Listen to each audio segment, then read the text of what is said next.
अमित, ई गरीबी की काल कोठरी में रह रह के ना हमार दम घुटे लागल है। ई न जाने कौने बंधन में बंध गई जाके हम बंधन में हो गइल बानी। अंजलि का बोल रहल बड़ू तू? सच बोल रहल बानी। और आज हम बोलब हमार सगरो सपना चकनाचूर हो गइल बा, जेकरा की वजह से आज हमार बिटिया एगो छोट के स्कूल में पढ़े खातिर मजबूर हो गई बिया। वही स्कूल में पढ़ के कितना बड़ बड़ साहब बनल बड़े।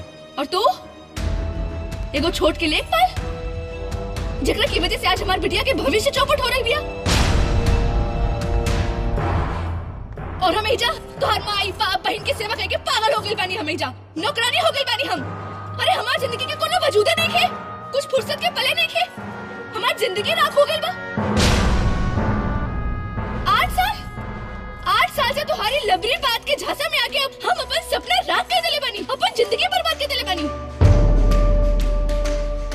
अरे तुम्हार झूठा सपना के चलते ना हम अपन असली के सपना भुला गइल बानी। जन्म जन्म के साथ और प्यार के बंधन तबे नीमन लागेला जब धन दौलत रुपया पैसा से घर और मन दोनों भरल रहे। हम अपन जिंदगी अपने हिसाब से जिए के चाहता नहीं।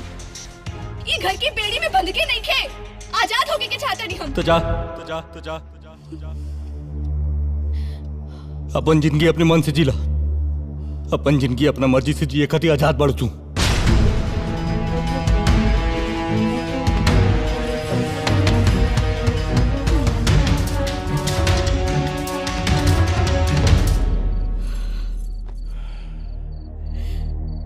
ऐसन लड़की से ब्याह करके हमरे बेटा की जिंदगी बर्बाद हो गई। और रउआ हमेशा ओकर पक्ष लेत रहली है ना? हाँ मालती, गलती भइल बा हमरा से, पर अब पानी सर के ऊपर चढ़ गइल बा। पुरान लोग सही कहत रहलन कि गलत आदमी के या गलत बात के बहुत ज्यादा दिन तक नजरअंदाज न करे के चाहिए। अब सब बर्दाश्त के बाहर हो गइला। हम काले राय बहादुर के बुलवा के ना इस सिलसिला में बात करब। दीदी दीदी। अरे बबलू। अरे बाबूजी गोड़ लगतन। खुश रह बेटा। भाई। अरे पल्लवी बिटिया, कुछ मीठा पानी लेके आवा। बबलू आल बाड़न। बेटा चाय पानी रास्ता में भी हो जाए बबलू। अभी स्कूल से गुड़िया के भी लेवे के बा। चला।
हाँ बाबूजी।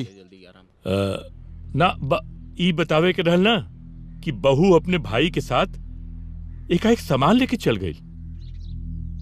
तू तनी बहू से बात करे बेटा, वो काहे ऐसे एकाएक चल गई? हाँ बाबूजी, हम बात करता नहीं।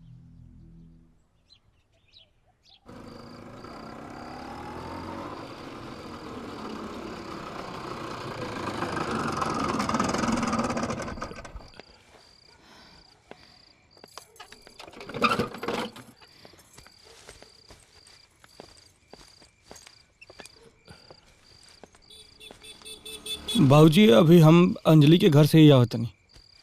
वो थोड़ा अभी नाराज भी आ। आप लोग चिंता जिन करें, जल्दी ही वापस आ जाए। अच्छा।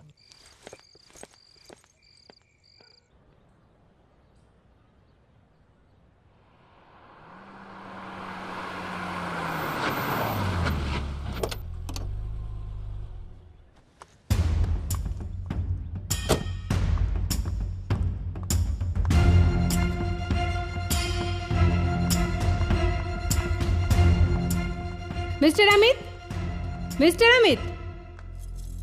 वाह मामी, आज तो मामा की कोट पहन के आयल बाड़ू, एकदम में वकील लागत आड़ू। लागत आरू ना, हम बानी वकील। आइजा हम एगो रिश्तेदार बन के ना एगो वकील बन के आईनी है। आइजा हम एगो नोटिस देवे खातिर आयल बानी। नोटिस? मिस्टर अमित के पत्नी, ये घर के बहू अंजलि शर्मा कोर्ट में तलाक के अर्जी देले बाड़ी।